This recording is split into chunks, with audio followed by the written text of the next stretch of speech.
Assalamualaikum warahmatullahi wabarakatuh. Perkenalkan, kami dari kelompok 3 yang beranggotakan Hamidah, Novan, Arima, dan saya, Bagus Yoga. Kami akan menjelaskan materi tentang memahami prosedur layanan bimbingan konseling di SD. Pokok bahasanya yaitu ada 3. Yang pertama, komponen atau struktur program BK di SD. Yang kedua, pengembangan program layanan BK di SD. Dan yang ketiga, alur penanganan konseling di SD. Lalu, apa saja komponen atau struktur program BK di SD? Berikut bagiannya.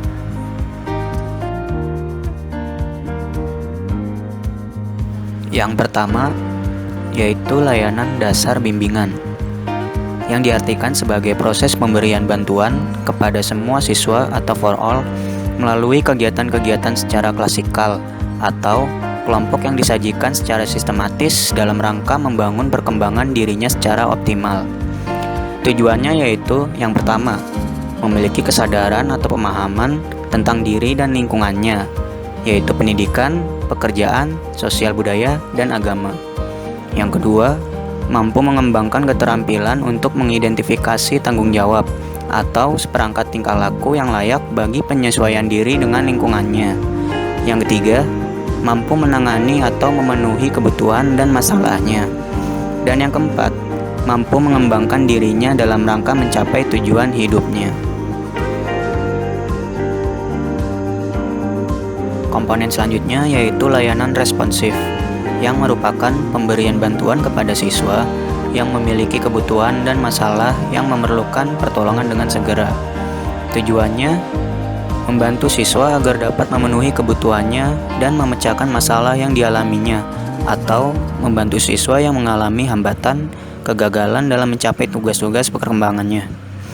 Tujuan layanan ini dapat juga dikemukakan sebagai upaya untuk mengintervensi masalah-masalah atau kepedulian pribadi siswa yang muncul segera dan dirasakan saat itu juga, berkenaan dengan masalah sosial pribadi, karir, dan atau masalah pengembangan pendidikan.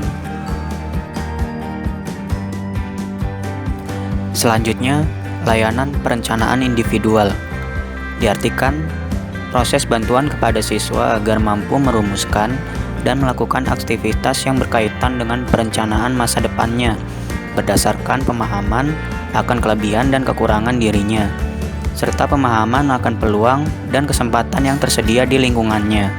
Tujuannya, yang pertama, memiliki pemahaman tentang diri dan lingkungannya. Yang kedua, mampu merumuskan tujuan perencanaan atau pengelolaan terhadap perkembangan dirinya, baik menyangkut aspek pribadi, sosial, belajar, maupun karir. Dan yang ketiga, dapat melakukan kegiatan berdasarkan pemahaman, tujuan, dan rencana yang telah dirumuskannya.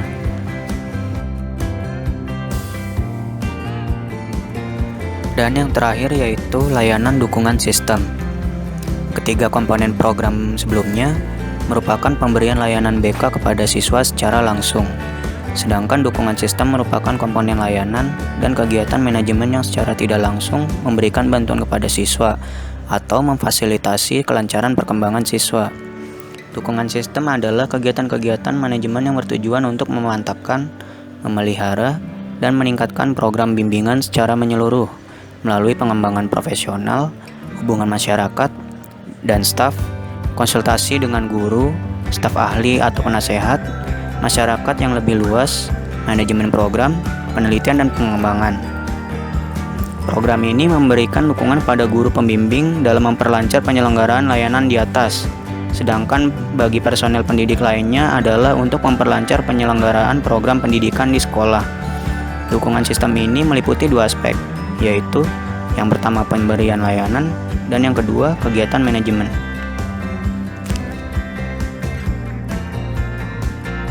Pengembangan program layanan BK di SD.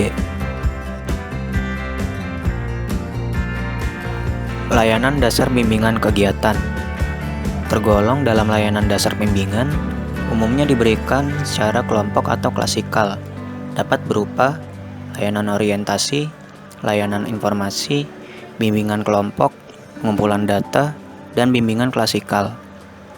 Yang pertama, layanan orientasi. Merupakan kegiatan BK yang diperuntukkan siswa baru untuk mengenalkan berbagai hal tentang sekolah barunya.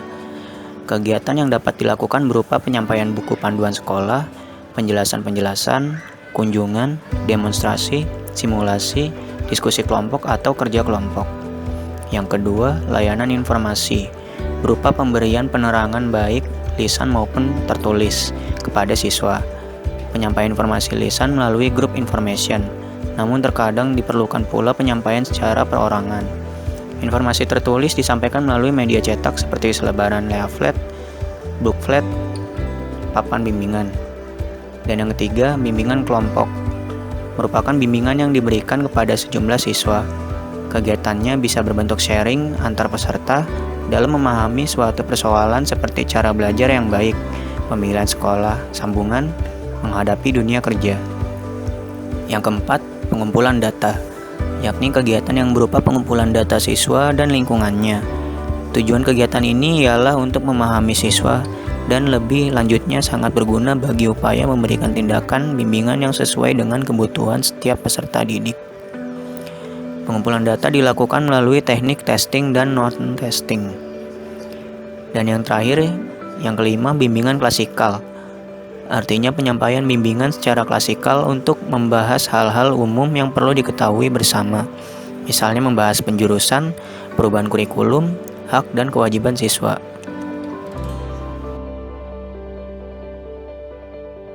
Layanan responsif masalah memerlukan penanganan segera, biasanya dilakukan secara perorangan. Meskipun dalam kondisi tertentu penanganan secara kelompok mungkin pula dilakukan. Layanan responsif dapat dilakukan melalui 1.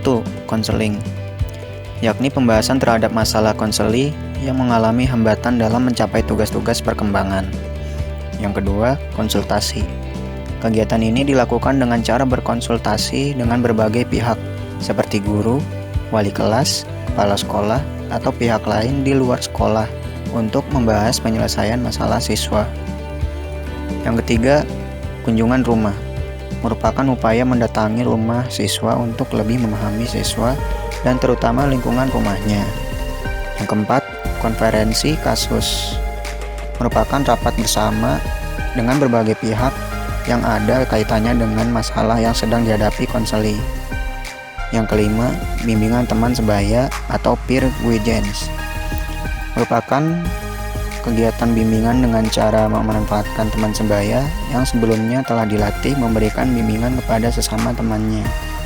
Yang keenam, referral atau alih tangan. Merupakan kegiatan yang dilakukan dengan cara memindahkan penanganan konseli kepada pihak lainnya. Pemindahan penanganan ini bersifat internal sekolah maupun eksternal sekolah. Dan yang ketujuh, kolaborasi dengan pihak lain, yakni menjalin kerjasama seperti orang tua, komite sekolah, konselor, diri sekolah lain, maupun di helper lain yang ada untuk kepentingan pemecahan masalah konseli.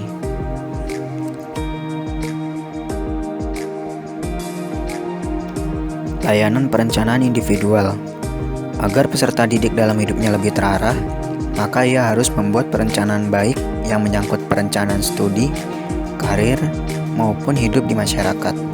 Kegiatan ini dapat dilakukan berupa pengenalan terhadap potensi siswa untuk mengetahui potensi lebih maupun yang lemah yang dimilikinya. Pengenalan lingkungan untuk mengetahui potensi dan peluang yang tersedia di lingkungan yang dapat dimanfaatkan bagi perencanaan hidup. Memotivasi siswa, yakni mendorong siswa-siswa untuk membuat perencanaan dalam hidupnya meskipun global saja, agar aktivitas sehari-harinya memiliki arah yang jelas. Dukungan sistem kegiatan BK yang diberikan kepada siswa perlu dilakukan oleh personel yang profesional. Ketersediaan infrastruktur, kebijakan yang menunjang, serta menggunakan teknik-teknik yang sesuai kebutuhan dan perkembangan. Karena itu, perlu dilakukan pengelolaan program BK secara memadai. Komponen pendukung sistem lebih diarahkan pada pemberian layanan dan kegiatan manajemen yang tidak secara langsung bermanfaat bagi siswa. Layanan ini mencakup 1. Konsultasi dengan guru-guru. Yang kedua, dukungan bagi program pendidikan orang tua dan masyarakat. Yang ketiga, partisipasi dalam kegiatan sekolah. Yang keempat, implementasi dan program standarisasi instrumen tes. Dan yang kelima, memberikan masukan terhadap pembuat keputusan dalam kurikulum pengajaran. Lalu, bagaimana dengan alur penanganan konseling di SD? Upaya untuk menangani siswa yang bermasalah, khususnya yang terkait dengan pelanggaran disiplin sekolah, dapat dilakukan melalui dua pendekatan, yaitu pendekatan disiplin dan pendekatan BK. Yang pertama, pendekatan disiplin. Penanganan siswa bermasalah melalui pendekatan disiplin merujuk pada aturan dan ketentuan atau tata tertib yang berlaku di sekolah beserta sanksinya.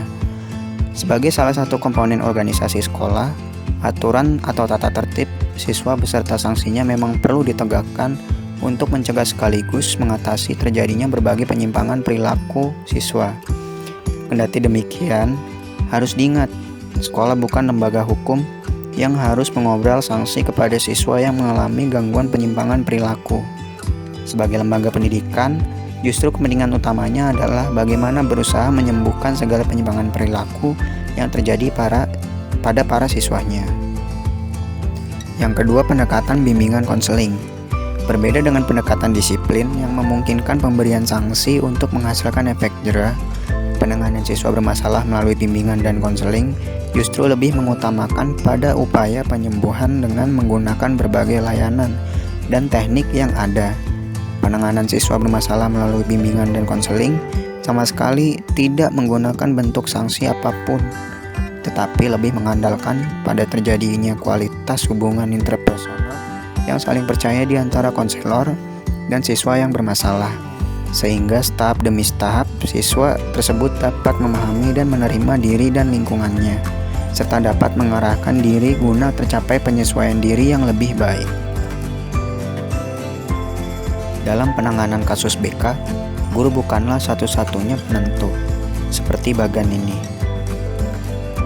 Yang pertama, masalah atau kasus ringan, seperti membolos, malas, kesulitan belajar pada bidang tertentu, berkelahi dengan teman sekolah, bertengkar, minum minuman keras tahap awal, berpacaran, mencuri kelas ringan. Kasus ringan dibimbing oleh wali kelas dan guru yang berkonsultasi kepada kepala sekolah atau konselor atau guru pembimbing dan mengadakan kunjungan rumah. Yang kedua, masalah atau kasus sedang, seperti gangguan emosional, berpacaran dengan perbuatan menyimpang, berkelahi antar sekolah, kesulitan belajar karena gangguan di keluarga, minum minuman keras tahap pertengahan, mencuri kelas sedang, melakukan gangguan sosial dan asusila. Kasus sedang dibimbing oleh guru BK atau konselor dengan berkonsultasi dengan kepala sekolah, ahli profesional, polisi, guru, dan sebagainya. Dapat pula mengadakan konferensi kasus. Masalah atau kasus berat seperti gangguan emosional berat, kecanduan alkohol dan narkotika, pelaku kriminalitas, siswa hamil, percobaan bunuh diri, perkelahian dengan senjata tajam atau senjata api.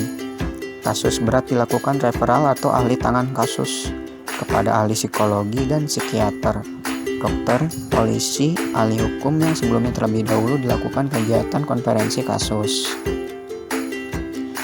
Dengan melihat penjelasan di atas, tampak jelas bahwa penanganan siswa bermasalah melalui pendekatan bimbingan dan konseling tidak semata-mata menjadi tanggung jawab guru, BK, atau konselor di sekolah, tetapi dapat melibatkan pula berbagai pihak lain untuk bersama-sama membantu siswa agar memperoleh penyesuaian diri dan pengembangan pribadi secara optimal. Itulah penjelasan singkat dari materi yang kami bawakan dari kelompok 3. Kurangnya mohon maaf. Terima kasih. Wassalamualaikum warahmatullahi wabarakatuh.